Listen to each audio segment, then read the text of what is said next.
Hi, and welcome to Watch It Played. My name is Rodney Smith, and in this video we're going to learn the 1 to 5 player game, Pendulum, designed by Travis Jones and published by Stonemaier Games, who helped sponsor this video. The timeless king ruled for centuries of peace, but now he's gone and the pendulum of the great empire's clock has ceased its swinging. Chaos looms, and only if a true successor to the king can be found will the clock restart once more. And that successor could be you. So join me at the table and let's learn how to play. To set up, place the double-sided game board in the center of the play area with the side face up for your number of players as indicated here. This says 1 to 3 players and we'll be setting up a 2-player game in this video. The board is made up of 3 main colored areas, purple, green, and black, and each has its own gold circles that you can see here. In the topmost gold circle of each section, place a matching colored timer like this. In the purple area, also set one of these purple timer pieces in each empty golden circle.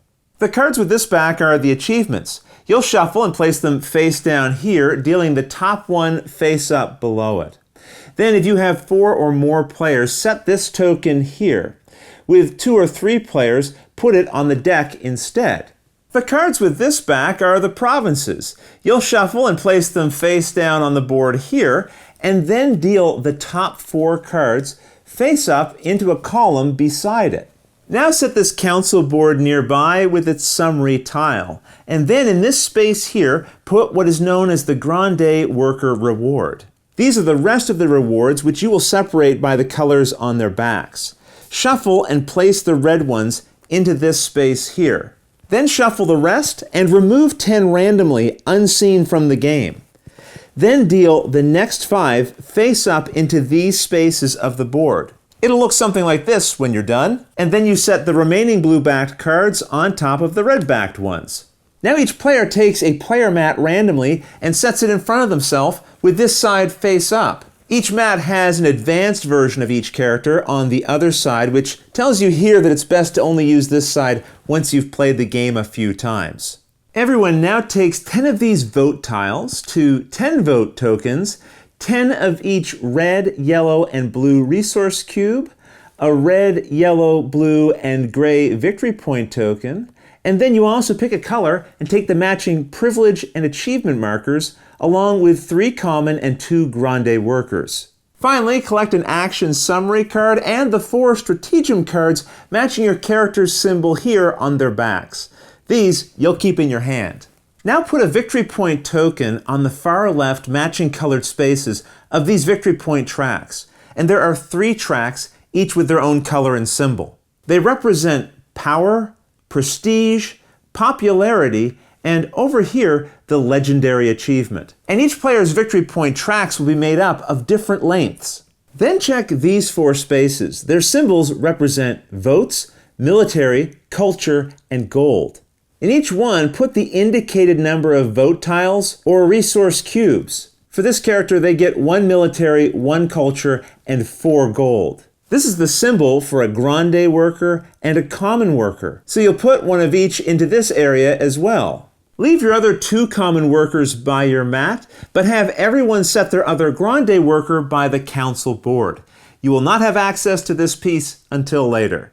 Then mix up everyone's privilege markers and put them in a random order on this privilege track of the main board. If you're playing a 2-player game, as we are, also take a color not being used and put one of its workers in each small box of the purple and green sections. And it doesn't matter which size of workers you use for this. Also in the 2-player game, add that non-player's privilege token here, along with 3 votes taken from the box, and we'll talk about how these work a little bit later. You'll see this privilege symbol from time to time when playing, and if a rule or card refers to privilege order, it's referring to this ranking, with the player on top being ranked 1, then 2nd, and so on. So now, using this privilege order, players will now put some of their workers on the board. Normally, I try to complete all the steps of the setup before getting into the core rules of the game. But this next part we're going to discuss, adding workers to the board, is a big part of the overall gameplay. So we're going to take a moment here and learn all about placing workers, and then this will apply later as well. As we mentioned earlier, the board is made up of 3 main action areas, each with their own color. And each colored action area has 2 action sections known as rows. An action row is made up of golden framed boxes at the top, arrows underneath, and finally the action spaces at the bottom. And all of this will be repeated directly below in another row, as we see here. During the game, you'll be adding and removing workers from these various action rows. But anytime a worker is first added, it always goes into a golden framed box at the top of the row. They'll get moved down to these action spaces later. Now, once a common or grande worker is in a golden framed box, no other common worker can be placed there as well. So if a worker was here, whether it was grande or common, another common worker couldn't go here now. However, grande workers are a little different. They can always go into a space, even if another worker is already there, no matter what type it is. So this blue grande worker could be added in later, and so could this white one. During a 2-player game, you'll have these pieces permanently on the board. They'll stay in those spots the entire time. This helps simulate what it would be like having another player who would also be going to spaces and blocking them. So if I wanted to go here now, I would have to assign a grande worker. The black action rows are a little different. You'll notice that these have this symbol, which represents any worker. That means there's no restrictions in these boxes. Any number of workers and types can be added to them.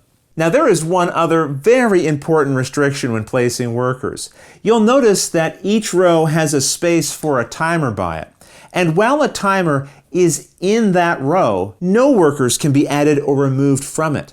So I can't add workers to any of these framed spaces, only the ones down here, because this row doesn't have a timer.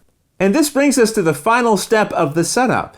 In privilege order, so starting with white in this case, each player puts the grande worker from their player mat on any valid golden framed space. Now in a 2-player game, don't worry about doing anything for this other color. No more of their pieces will be used or placed. And during this video, I will be laying the workers down flat, just so it's easier for you to see them, but of course you can stand them up when you're playing. Once everyone has added their grande worker, in privilege order, everyone now adds the common worker from their mat to a valid space. We'll go over why you might want to choose certain spots for your workers later, but otherwise, that's the setup.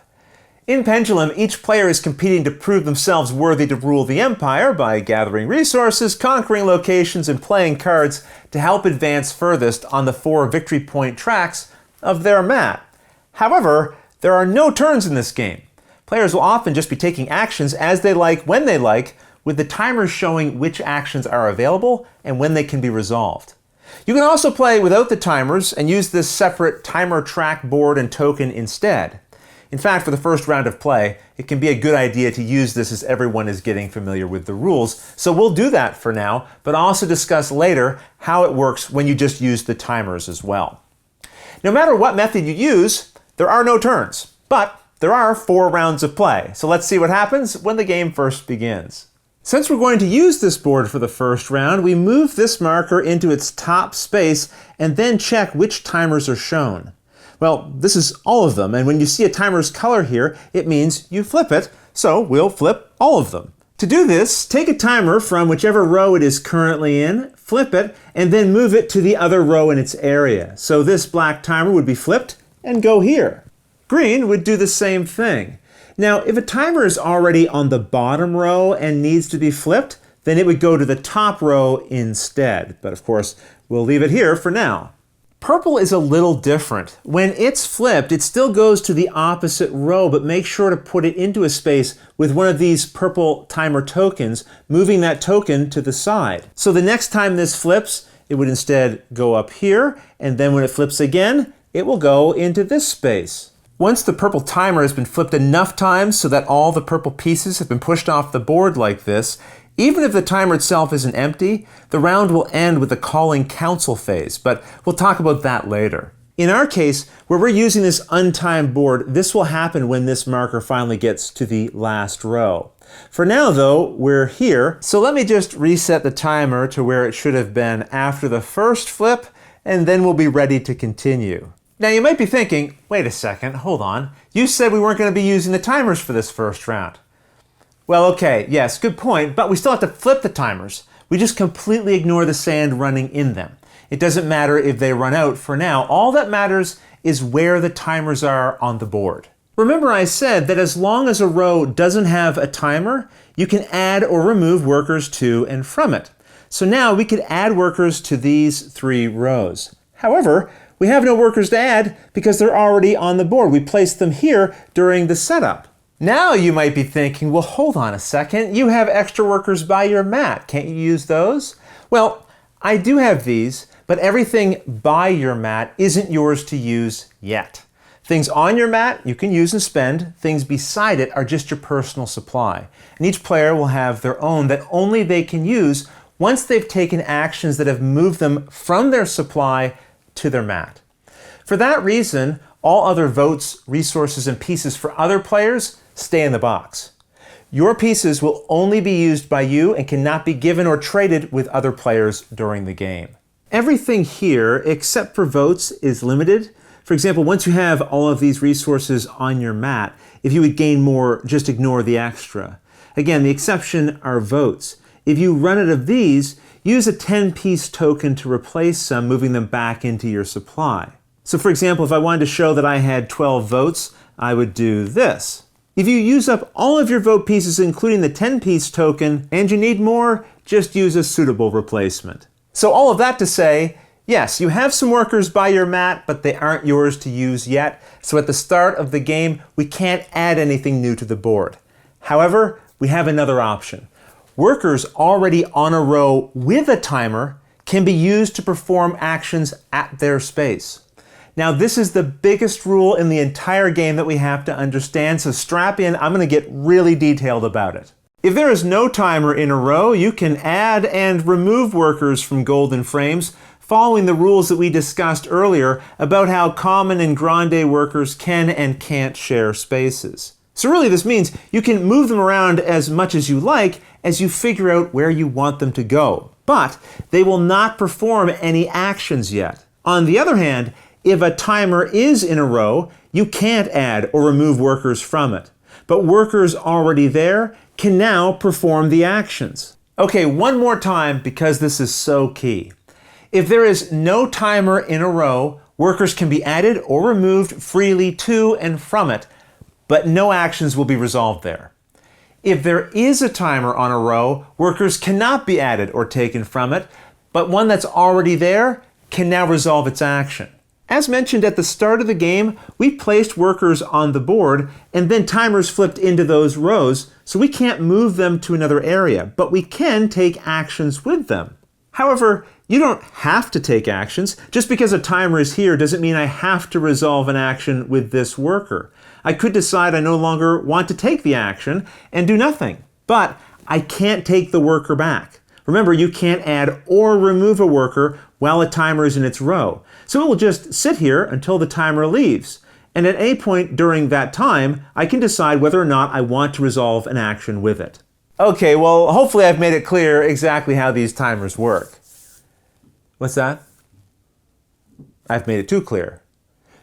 You want me to move on? Okay, sure. Well, now let's talk about resolving actions. When you're ready to take an action, you shift the worker from the gold frame it is in, through the arrow beneath it, into the action space below. Now, some boxes, like this one, connect to 2 possible different actions. So first you pick which one you're going to take, and then you move your worker there. If an action has a cost, it will be in the arrow that you pass through, and you must pay this right away before resolving the action. For example, this is the symbol for the gold resource, as you're seeing on screen, and the other 2 symbols you might encounter for resources are military and culture. So to take this action, it will cost you 2 gold. I remove that from my mat and then put it back into my personal supply. Now, if you can't pay the cost, you can't take the action. I'll also point out that workers don't block each other in these bottom spaces. For example, if a player moved their grande worker here first, I could still move my common worker into this action and resolve it as well. It's only when workers are placed in these gold frame boxes that they can block each other. Once you've paid any cost for an action and moved to its space, you then resolve it based on the symbols you find there. If you see any of these victory point or vote symbols, then you gain what it shows. So for example, here we'd gain 2 votes and 1 power. Votes are taken from your supply and then added here. And when you gain a victory point, move the related marker 1 space to the right. If you ever reach the end of a track, you can't gain more of those points, so just ignore any extras that you might gain. Gaining votes and victory points is something you'll see in various combinations on other actions as well, but let's go through some of the other symbols you might encounter in these action spaces. If you see this symbol, it means you can gain any resource you like, and if the number with it is higher than 1, then it can be any combination of resources up to that amount. When you gain resources, just move them from your supply to your mat, and you can have up to 10 of each. These numbers are just how many you start the game with. This is the action symbol for conquering a province, and you'll see it costs 4 military resources to perform.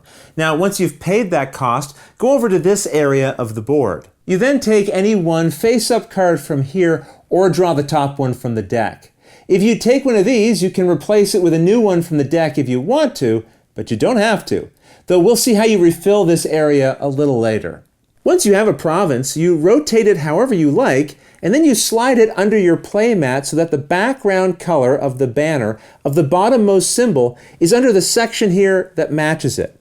Now, the type of symbol doesn't matter. You'll notice these don't match, but the background color behind their symbols do. In this case, it's an orange color. We'll see how you can take advantage of these symbols later, but you can have any number of provinces tucked under each slot, and once a card has been placed, it cannot be moved. In various action spaces, you'll see banner symbols like this, and these relate to those slots at the bottom of your player mat. So when you resolve one of these, go to that matching colored slot, and then gain all the related resources and votes showing there. In a case like this, we would get 4 military, 2 votes, and 2 gold. So those are all the types of actions you'll find on the board, and remember, once you finish resolving an action, the worker must stay there because a timer is still in its row. Also, once you've started an action, you have to finish it before you start another one. For example, if I was in the middle of conquering a province and then realized I wanted to move another worker to a new action spot, I'd need to finish conquering the province first. Okay, so we've discussed how the timers can affect what actions you can take, but there are always actions you can take that have nothing to do with workers or timers, and these are called untimed actions. So let's go over those now. Every player has a hand of Stratagem cards, and you can play these at any time. Just resolve the symbols on them and then put them into your discard pile as you do. Now once discarded, you can't play that Stratagem again until you've collected it back, as we'll see in a moment. These will mostly have symbols you've seen before, and we won't go over every card as they're explained here in the back of the rulebook if you need help. But I do want to talk about this particular type of effect. Each player will have a card that, when played, requires you to pay the things showing at the top. In this case, any combination of 8 resources, and then you can collect an additional common worker, which you'll take from your supply and put here, where it can now be used to perform actions. However, you can never have more than 4 workers total, including your Grande workers, so keep that in mind. Once you're at your limit, you cannot play a card like this again. Another action you can do anytime is printed right here on your mat, and this means you pay 5 culture, and then you get to take back any stratagems in your discard pile so you can play them again later. You can even do this action, as I've done here, when you have cards still left in your hand. Another untimed action can be found here at the achievement area. At any time, if you have the resources and or votes equal to or greater than what is shown on this face-up card, you can claim your achievement. You won't spend these resources, you just have to have them. And then you take your achievement marker and put it on one of the open slots here. In a 2 or 3 player game, this achievement token isn't on the card yet. It comes into play later, but in a 4 or more player game, it would already be here. So for a moment, let's pretend it is here so we can see how this works. When you add your achievement marker here, you can either take the achievement token as your reward or the items shown here at the bottom, but never both. To claim this, just put it in your supply and then move your token here 1 space to the right. This victory point is very important because you cannot win the game without it. This is known as your legendary achievement, and it's represented by this symbol. Once this has been claimed during a round, players who would put a marker here later cannot claim this reward, but they will get other chances to collect it later in the game, as we'll see. Instead, they would always take this reward here at the bottom. Also, as a player, once you've earned the legendary achievement, you cannot claim it again during the game. So anytime you complete an achievement in later rounds, again, you'll be taking this bottom reward instead. Another untimed action is refreshing the province cards. Anytime there's open spaces here, any player can fill them with new cards taken from the top of the deck. So those are all of the untimed actions except for one that comes into play later when you aren't using this board, so we'll talk about that then. In an untimed game though, eventually everyone will run out of things that they want to do. And remember, in an untimed game, you completely ignore the sand in the timers. When they run out, don't do anything special. It's only once everyone is finished taking any actions that they want to that you advance to the next step. To do this, come back to the board here, move the marker down, and then flip any timers in that row, in this case black. So we flip this one up into this space. Now one very important thing to understand is that a flip happens instantaneously. What I mean is as soon as this timer leaves this row, no matter how long it takes me to move it over to here, it's already here as far as the game is concerned. In other words, I couldn't move it really slowly or just hold it here in the air in order to create two rows that no longer have a timer in order to move my workers back and forth here as much as I want. Once a timer leaves here, this row no longer has a timer, and that means this one does, even if it takes me a moment to move this over here. But now, with the timer off this row, it means that any workers here can be picked up and moved. You can even move them to a gold frame space in the same row again if you want. So again, with a timer or timers flipped, players would move workers on rows without timers and take actions with workers on rows with timers. And of course, do any untimed actions that they like. Once everyone has done anything they want to do, go back to the timer board, move the token, and then flip the related timers. And you'll keep doing this until you get to the very last row. Once all of these timers have been flipped, give everyone a chance to take any actions they wish to, and when they're all done, you'll call council as shown here.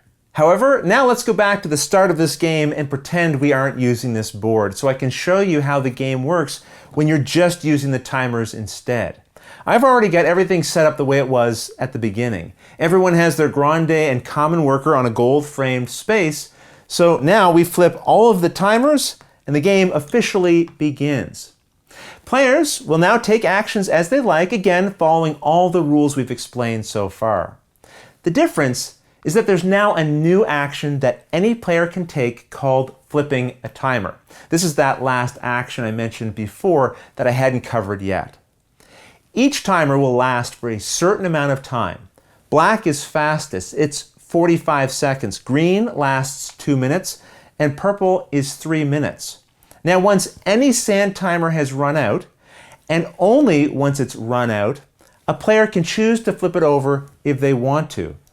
But you don't have to flip a timer just because the sand has run out of it. You can just leave it to sit there. For example, this black timer is done.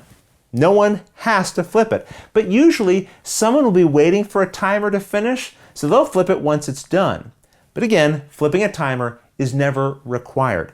If you do flip a timer, you don't have to announce it, just do it, putting it in the opposite row of its section. Here's an important thing to note when you're playing a timed game. If you've already moved your worker to an action and paid any cost if necessary, even if someone else moves the timer on you, you can still finish your action there.